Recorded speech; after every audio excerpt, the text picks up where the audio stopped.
Hello and welcome to our channel, Tech Expert Tutorials.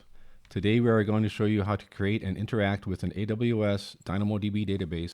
First, we will create that DynamoDB table in the console and in Python. Then we create a bucket to store our data. Then we will use Python to insert a record into that table and query the new record back from that table. I'll be including a GitHub repo in the description below. Let's get started. First, I'm going to create a table in the console. I'll give it the name customers. I want to partition by last name. A partition is used as a primary key and as a way to allocate records more efficiently. Then I'm going to sort by state. We selected name and state for these two keys to help with queries later on. Our queries will usually be filtered by one or both of these values. Make sure those are set to string type. I won't change anything here and I don't need any tags.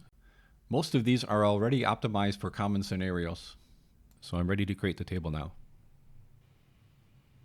You can see that it's creating. This may take a few minutes to finish. You can hit the refresh key to update the status. Once the status is active, you're ready to go. So we click on the customers link. I've created the customers table. It has a partition key of last name and a sort key of state. Now I'm going to show you how to do the same thing in Python. Instead of using the console to create these services manually, you can use the Python scripts to automate the setup. But first I want to delete this table so that I can recreate it. In order to delete, you have to type in confirm and then hit delete. Once again, you can hit the refresh key. Table doesn't exist anymore. We're ready to go. Let's move over to Python now. This is the Python code that will do the same. It will create a table with the same attributes, the same hash and sort key. In order to run this, you need to have Boto 3 installed on your system. This can be done using conda or pip. Once you've imported it, you can create a Boto 3 client. You want to tell it what type of client to create. In this case, it's a DynamoDB client. Then we call the create table function. Give it the table name of customers again, with a schema that it has the attribute with the last name and state as the hash and sort keys.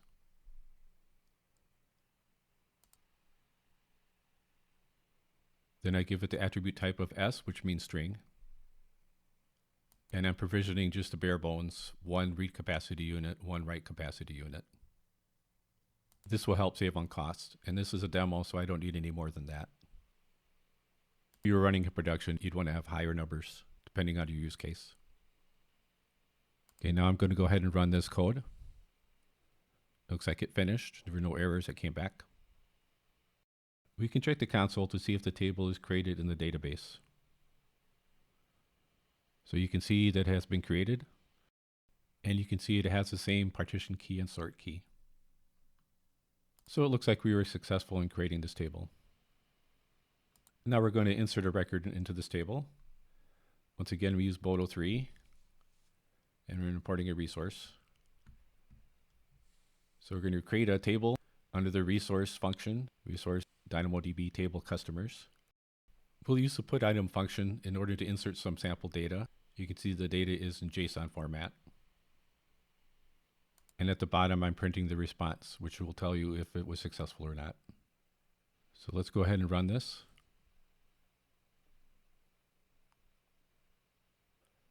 It looks like the response came back.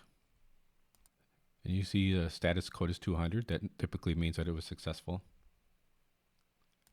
We could go back to the console to see if the data is there, but I'm going to do the same thing in Python.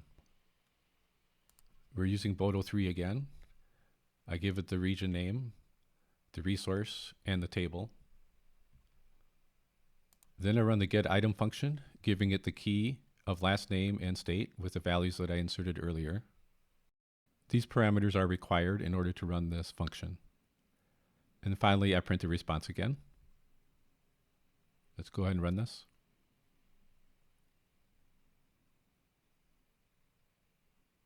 You can see that the data came back. It looks like the data that we inserted. We'll go back to the console, look at the table that we created.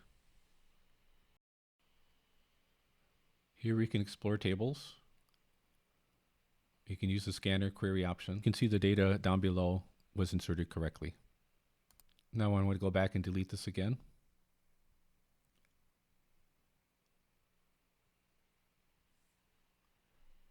So I select my table, click on delete, type in confirm.